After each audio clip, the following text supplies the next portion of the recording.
Today we're going to take a look at a few tips that can help when painting an engine block. Sometimes you'll have to mask some parts off on the engine, and if your tape isn't sticking after using alcohol or wax and grease remover, one of the best things to get your tape to stick is acrylic lacquer thinner. Lacquer thinner works great on rubber, plastic, greasy engine parts and stuff like that if you want your tape to stick. And last, you'll want to use Scotch 233 Plus, or Q1 actually works pretty good.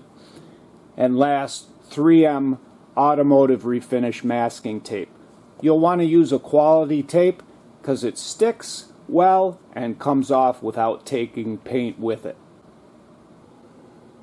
Next, I searched all over the internet, made a few calls to see if you should use regular paint or high temperature paint for the engine block, and this is quite a debate on the internet. Some people say no problem with regular paint, even Rust-Oleum works fine, and then others say use high temperature paint. I called the company that did the engine and they said go ahead and use the high temperature paint, it's going to hold up better. So I'm going to use VHT Engine Enamel. After picking up the rebuilt engine from Michigan Motor Exchange, they already had it primed, but I'm sure there's some remnants of grease and things on there, so we're going to blow it clean and wipe it down with some wax and grease remover.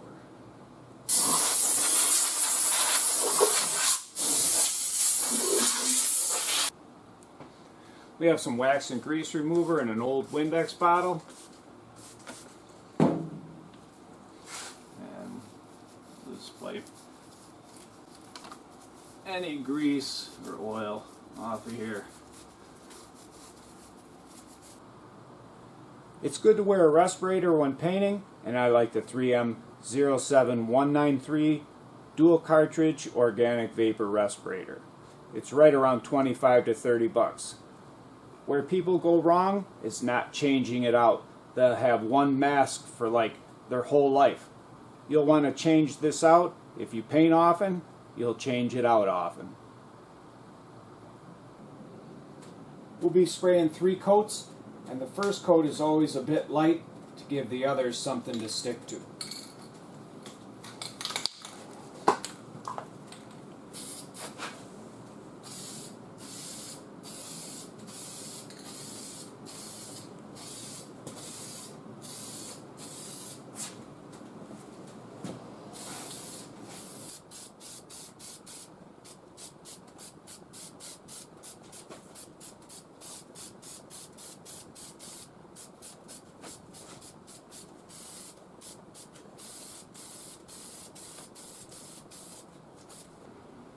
Again, the first coat is light, the second coat focuses on coverage, making sure everything's black, and the third coat you'll focus on making sure everything's nice and even and shiny.